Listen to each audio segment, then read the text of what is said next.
Xênia, por que você deve ser a candidata do PSOL à Prefeitura de Curitiba? Eu gosto dessa pergunta. Eu acredito que hoje o PSOL é um partido recente, né? E é um partido cuja militância dele tem muito reflexo no movimento estudantil, no movimento sindical, no movimento de luta por moradia, no movimento feminista, no movimento LGBT. E são pautas que conseguem se reconhecer na minha candidatura, né?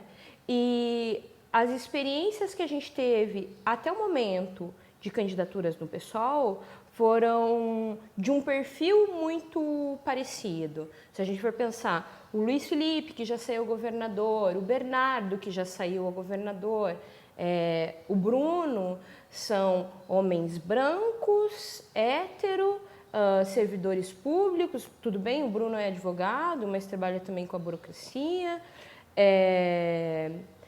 Enfim, tem um perfil que segue uma mesma lógica. Eu acho que a minha candidatura quebra um pouco com essa identidade que vem se repetindo dentro do PSOL e se apresenta também como uma resposta às manifestações de junho, ao Fora Cunha, a uma reflexão e uma juventude que vem se mobilizando na cidade de Curitiba e que enxerga no meu nome a possibilidade de uma construção política que os represente de forma verdadeira, material, enfim. E as pessoas se sentem parte disso. Eu acho que ela traz uma relação de pertencimento à campanha política, assim.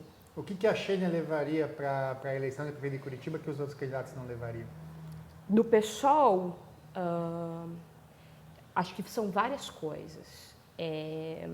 Um debate que eu venho fazendo agora, que eu acredito que é importante em toda a militância, é pensar no respeito e na humanização da candidatura.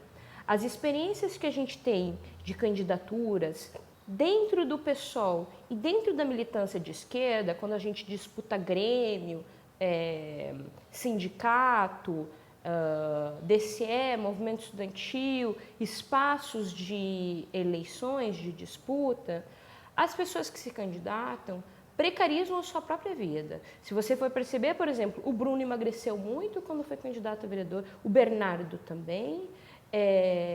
Eu acredito que a gente tem que olhar para isso de forma humanizada e pensar em construir uma campanha que não precise exigir daquela pessoa que se candidata que ela se deteriorize nesse processo. Então vamos pensar de que forma a gente pode construir uma campanha que humanize e respeite a singularidade, inclusive física, dessa candidatura. Essa é uma das questões. A outra que fica muito latente é a perspectiva feminista e a perspectiva da periferia também, né? Porque o Bernardo, o Luiz Felipe, o Bruno são de uma realidade. José Adelino não, José Adelino também é da periferia, mas enfim, eu trago muito esse debate da periferia, que é algo que vem, inclusive, ocupando mais espaço dentro do nosso partido, que existia uma crítica grande por ele ser universitário, classe média, e hoje a gente vem incorporando forças da periferia muito importantes para a nossa luta de classe e o nosso desejo de construir uma cidade nossa, que eu acho que a minha candidatura se difere. Voltando a essa questão assim, de você respeitar a integridade do candidato, da candidata, é o fato, por exemplo, que eu tenho um filho pequeno.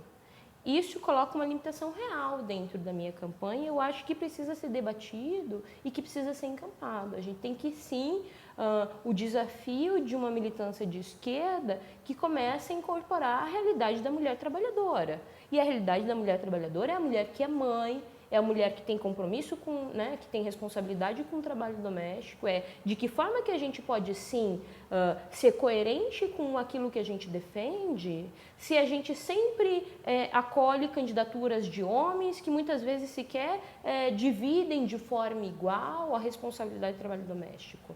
Né? Então, assim, sustentar a campanha da China Mello é dizer também para a militância de esquerda que é sim possível construir uma campanha de uma mulher trabalhadora que assume a sua realidade individual e as consequências da vida privada e que é permitido também, né, que é possível, permitido não porque eu estou pedindo autoridade também, mas assim, que a realidade permite, que a realidade material não sufoque a realização da vida pública, né? Enfim. O pessoal tem tudo para esse ano eleger o primeiro vereador em Curitiba. A Xênia Mello, com essa pauta, não seria uma ótima vereadora de Curitiba? Então, esse é um dilema muito grande. Eu acho que quando eu escolho lançar a minha pré-candidatura, eu arrisco. É uma decisão de risco. Né? Se eu lanço minha pré-candidatura de prefeita, de certa forma, eu abro mão de disputar a possibilidade real de ocupar um lugar na Câmara de Vereadores. E aí o pessoal tem a primeira vereadora, porque né, a gente pode ter a primeira vereadora também no pessoal. Existem outras mulheres que vão disputar a nossa chapa de vereadores. E seria muito bom ter uma mulher vereadora. Acho que tem, por exemplo, a Fernanda Melchiona, que faz um trabalho excelente, já esteve aqui com a gente, trabalho excelente em Porto Alegre. Mas acredito também que a gente tem que ter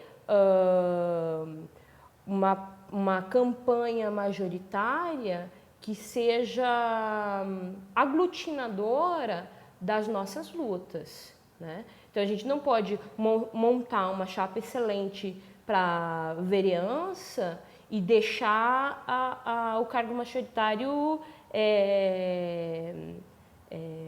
sem essa necessidade que eu acho importante. Que o cargo majoritário tem esse potencial de aglutinar a militância. E acho que aí me colocar como pré-candidato assumir esse compromisso. Então, e qual que deve ser, então, o objetivo da candidatura a prefeito do PSOL nesse ano?